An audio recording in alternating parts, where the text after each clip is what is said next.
चलिए, इस वीडियो में आप सबको एक बताएँगे कि नई वैकेंसी आई है उसके बारे में। आप सब इसका फॉर्म डाल सकते हैं अगर आप एलिजिबल हैं तो। ये है बिहार जीविका रिक्रूटमेंट 2025 अप्लाई कब से होगा और कब चलिए वो डेट देख लेते हैं।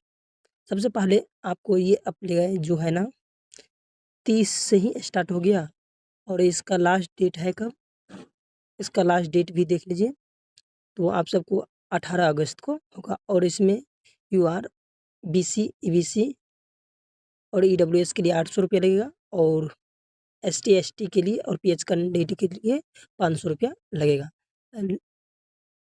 अब आता है कि एज दिया है मिनिमम 18 वर्ष और मैक्सिमम एज यहाँ पर देख लीजिए कितना दिया गया है।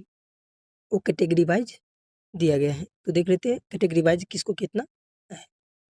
और चलिए जैसे कि अब जनरल है तो आप सबका मैक्सिमम एज जो है 37 वर्ष, फीमेल में है तो आपको 40 वर्ष, मेल बीसी और ईबीसी है तो 40 वर्ष, एससी एसटी मेल फीमेल के लिए 42 वर्ष और उसके बाद तो गवर्नमेंट पीएसयू और आप किसी में जॉब करते हैं तो आपके लिए 61 वर्ष और करंट इसमें जीविका में काम करते हैं तो आपके लिए 55 वर्ष का रखा गया। अब चलिए देखते हैं इसका पोस्ट किस पोस्ट के लिए कितना सीट है।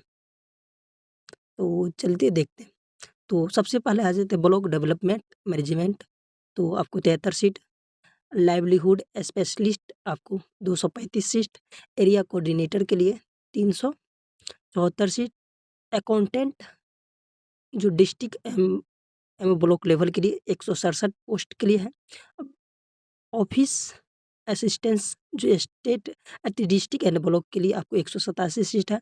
अब देते कम्युनिटी कोऑर्डिनेटर के लिए 1177 पोस्ट है।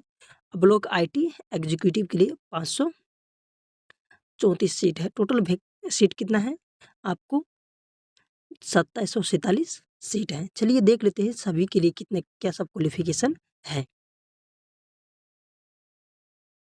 चलिए ये क्वालिफिकेशन है ब्लॉक प्रोजेक्ट मैनेजर के लिए आप ग्रेजुएशन जो है ना किसी भी डिसिप्लिन मतलब किसी सब्जेक्ट से आप किए हैं तो आप डाल सकते हैं। उसके बाद आता है लाइवलीहुड स्पेशलिस्ट की, इसमें आता है पीजी डिग्री या diploma in agriculture, animals husbandry, diary technology and the fishery, horticulture and the rural management. अब इस सब में अगर किए हैं तो आप इसका फॉर्म डाल सकते हैं लाइवलीहुड के लिए। अब आता है कि एरिया कोऑर्डिनेटर के लिए आता है ग्रेजुएशन इन डिसिप्लिन, अकाउंटेंट के लिए आता है ग्रेजुएट इन कॉमर्स। अब ये इसमें कॉमर्स वाला ही बच्चे सिर्फ डाल सकता है। उसके बाद आता है ऑफिस असिस्टेंट्स के लिए जो डीपीसीयू या आईबीपीयू आता है graduation in discipline knowledge of the Hindi and English typist.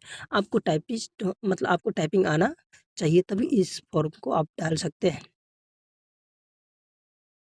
उसके बाद आता है कम्युनिटी कोऑर्डिनेटर। अब मेल एंड फीमेल, मेल के लिए है इसमें रखा ग्रेजुएशन जबकि फीमेल के लिए रखा है इंटरमीडिएट।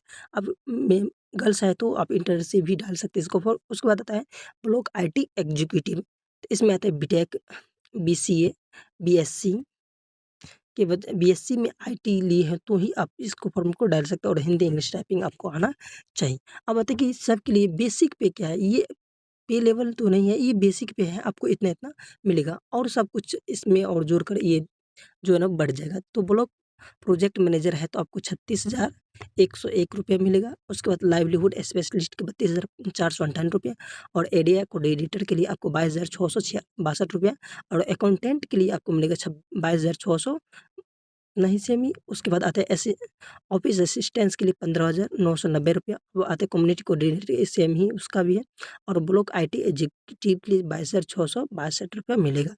तो आप सब अगर एलिजिबल है तो फॉर्म डाल सकते हैं। अब बताइए कि सिलेक्शन प्रोसेस क्या होगा वो भी देख लेते हैं। अब बताइए कि ये होगा सीबीटी बेस्ड, कैसा एग्जाम होगा CBT based, multiple choice of MCQ में आएगा, सिलेबस जनरल नॉलेज होगा, जनरल एंड की रीजनिंग होगा। उसके बाद एप्टीट्यूड जिसे हम मैथ बोलते हैं। उसके बाद आता है सब्जेक्ट ऑफ नॉलेज। उसके बाद कंप्यूटर प्रोफेंसी मतलब कंप्यूटर भी कुछ ना कुछ क्वेश्चन देगा। ड्यूरेशन ऑफ अब इसका एग्ज़ाम का ड्यूरेशन होगा 70 से 80 मिनट रहेगा और टोटल मार्क्स जो है ना 60 रहेगा। Office assistants and block executive के लिए और उसके बाद आता है 70 मार्क देगा अदर प्रिफरेंस के लिए। अगर आप दूसरा उसमें 70 मार्क रहेगा minimum cut off zone UR के लिए 50%, ईडब्ल्यूएस बीसी के लिए 45%, एससी एसटी के लिए 50%। इससे कोई डिपेंड नहीं करता। अब बताइए कि जिसमें टाइपिंग है उसमें टाइपिंग का क्या क्राइटेरिया है वो देख लीजिए।